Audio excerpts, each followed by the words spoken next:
The city that Titus saw was, in Pliny's words, by far the most celebrated city of the East, a vibrant metropolis built around one of the greatest temples of the ancient world, an exquisite work of art on an immense scale. Jerusalem had already existed for thousands of years, but this many-walled and towered city, astride 2 mountains amid the barren crags of Judea, had never been as populous or as awesome as it was in the 1st century AD. Indeed, Jerusalem would not be so great again until the 20th century. This Jerusalem was the achievement of Herod the Great, the brilliant, psychotic Judean king whose palaces and fortresses were built on so monumental a scale and were so luxurious in their decoration that the Jewish historian Josephus says that they exceed all my ability to describe them. The temple itself overshadowed all else in its numinous glory. At the first rising of the sun, its gleaming courts and gilded gates reflected back a very fiery splendor and made those who forced themselves to look upon it to turn their eyes away. When strangers, such as Titus and his legionaries, saw it for the first time, it appeared like a mountain covered with snow. Jews knew that at the center of this city within a city, atop Mount Moriah, was a tiny room that was the focus of Jewish sanctity, the Holy of Holies, the dwelling place of God himself.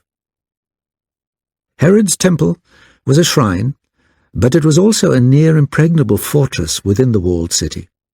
The Jews, aided by Jerusalem's precipitous heights, her fortifications, and the labyrinthine temple itself, had confronted Titus with overweening confidence.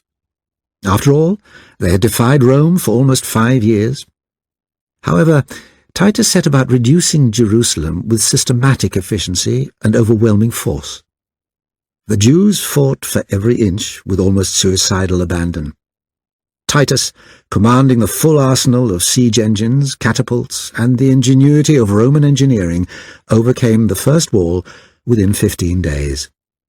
He led 1,000 legionaries into the maze of Jerusalem's markets and stormed the second wall. But the Jews sortied out and retook the wall, which had to be stormed all over again.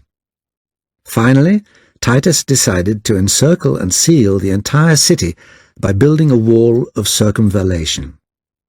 Next, the Romans stormed and razed the hulking Antonia fortress that commanded the temple itself, leaving one tower where Titus had set up his command post. By midsummer, as the blistered and jagged hills sprouted forests of fly-blown crucified cadavers, the city within was tormented by a sense of impending doom, intransigent fanaticism, whimsical sadism, and searing hunger. Yet the rebels were still fighting. Although Titus was proving to be a gifted commander and a popular son of the new emperor, Vespasian's unproven dynasty depended on victory over the Jewish rebels. Titus's entourage was filled with Jewish renegades, including 3 Jerusalemites: the historian Josephus, a rebel Jewish commander who had defected to the Romans and became Titus's advisor; the King Herod Agrippa II, a very Roman Jew, brought up at the court of the Emperor Claudius; and the king's sister Berenice, who had recently become Titus's mistress. In her best years and at the height of her beauty, noted Josephus.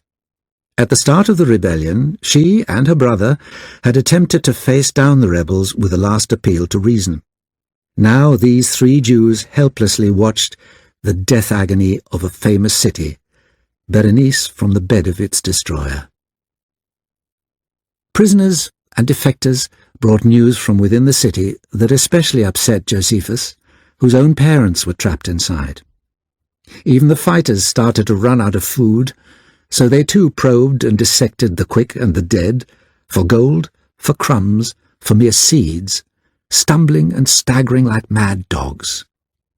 They ate cow dung, leather, girdles, shoes, and old hay.